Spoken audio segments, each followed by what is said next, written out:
right. All right. Let me give you the injury update this morning and who will not practice. So we got Seb Van Pran, Spencer Brown, Tyrell Shavers. Tyrell with his ankle doesn't seem to be serious, so we look like we're in decent shape there. Curtis Samuel, Terrell Bernard, Elijah Moore, Dorian Williams, Caden Prather, Dalton Kincaid. Dalton with knee soreness after yesterday's practice. Dawson Knox, and then T. Bass has a little bit of pelvis area soreness, so we're dealing with that. He may or may not be out there. We'll see. So the time is yours. All right, so none of that seems real promising. That's a long list for where Yeah. is it? Yeah. Do you- No, it's not ideal, right? Especially with the names that are on there. So you're trying to move the team forward and develop, but it also allows an opportunity for us to see somebody step in and do the job. So that's just the nature of having the injuries that we do. I saw Dalton yesterday a couple times. Was on the ground. They were working on him, so that kind of popped up yesterday's practice. Yeah, he had he went for a ball. I think there was 2 or 3 defenders around him. There was I don't know exactly the mechanism, if it was a contact. There was contact on the play, or if it was just the way he landed or what. But that's a better question for Nate.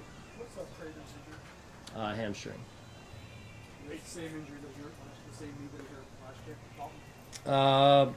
I believe so, but I can't be specific. I don't know the exact knee on that one. Sean, Bobby talked about managing player anxiety when it comes to performance in the era of social media. He was specifically referring to Cole Bishop, and whether you want to talk specifically about Cole or in general or more. Yeah. How is it different now dealing with younger players when they have to have that social media part of it when it comes to, especially this time of year when you're learning and developing, trying to figure out, taking them from guys who are being okay with learning to becoming the football player you're hoping to be? No, that's a real thing that people deal with, and not just football players, professional football players, but I think a real part of life these days with the amount of exposure through social media in particular, media overall, but social media in particular. It's a real part of life, and when you're trying to, in this case, get people to perform and become the best version of themselves. It's important that we do our best to manage that and try to take that off of them as much as possible. So I think that's becoming more and more, a real thing that we have to deal with, and in the NFL, but also in life in general. So I think the better you can be at disarming that and making sure the guys just stick to the process and get better and focus on the controllables. I think that's the right way to go about it. So everyone's a little bit different. Don't get me wrong, but these players, I've learned over the years that they're just like all of us, right? They want to perform. They feel the pressure to perform, the pressure of expectations, and they're real human beings. And so, as a coach, as coaches, as a staff, it is huge for us to be able to navigate or help them navigate that the best way possible, and get them to perform in doing so at the highest level possible. With the injuries of linebacker, how much of an asset is Shaq Thompson, just given his experience and his familiarity with what you can do? No, yeah, I mean, Shaq, he has familiarity with our system, although we've been apart for some years now. But it's good to have him back.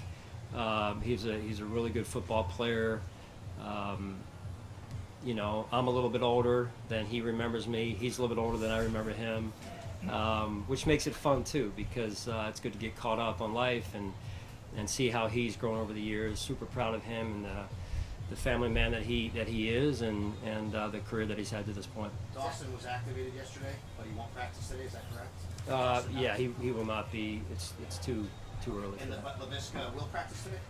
I'll do a little bit. Okay. Yeah, I'll do a little bit. Zach Davidson's taken advantages, it seems, back-to-back years now of opportunities. How have you seen his game grow since he's been in this system? Yeah, Zach's a great example of our culture. Here's a player that came to us at an early phase of his career.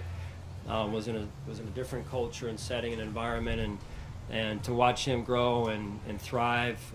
He's just been a great addition from an energy standpoint. He's a great young man, also a great family man, and he's out here every day working to improve.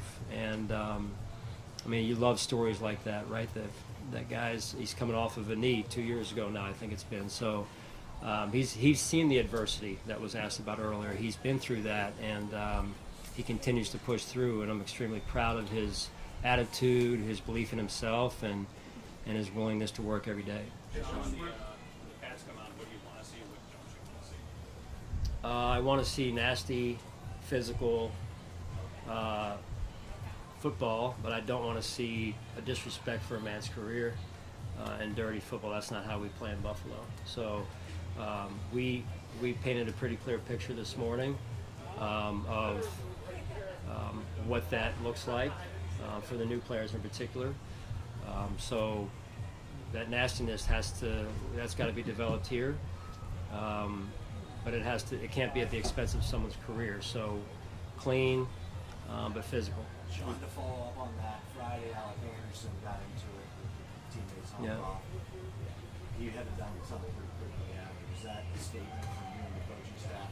To your point, you just said that's not going to work. Yeah, I mean, you guys know fights are going to happen, and you know, I can't sit here and say, hey, I'm for fights, against fights. Fights are going to happen. When you cheap shot someone, I have no respect for that, and so I thought that was a cheap shot, and so I sent him to the locker room, and I communicated clearly to him from a following up standpoint of why I did that. I believe in Alec. I love him. He's one of our, tone setters, which I love, but there is a line there, especially against your own teammates. Hey Sean, was there a teaching moment for Maxwell Harrison yesterday with how he finished through the Shavers run at the end of practice that day? You know what? We've talked about this a little bit. A couple of coaches and myself, Joe, yesterday afternoon. There's football, right? And you never want to see a player go down. Thankfully, Shaves is in pretty good shape, all things considered, with the way that looked. So I thought maybe we finished a step too long to play. But listen, we can sit here and bitch and complain and put our hands up in the air and say, but we're competing, and that's football. And some things are going to come up, unfortunately, sometimes. That to me is almost a bang bang, maybe a step too long. But you start coaching that, and then the players pull off. So we're trying to get something done here. There are going to be some of those things that come up. Again, that's football. That is different than that situation that we just discussed over there. Before the injury, it seemed like Shavers was making a real push. What have you seen from him early on in the camp and even before? Yeah, no, he's making. That'll continue. He'll be back in a couple of days, I believe, and everything goes as planned. And he's a great young man. You guys know it. Probably one of the highlights last year that I remember was him taking that screen and going the distance. So. Shades and I just caught up a little bit this morning after the team meeting, and he's in good spirits. He wants to be out there. I know he needs those reps. We want to see him, but he's a hard guy to stop just in terms of his heart, his desire. You saw the players come over to him. I think that spoke volumes of who he is and how they respect him. In a very short while, Will Shakir has emerged as I guess one of those core guys, that you've had since under 2017. How has he emerged? What have you seen him emerging into that leadership role and being, I guess, a part of that Bills culture? Well, I think you saw when he was out last year, it was a game and a half, like really the second half of the first Ravens game.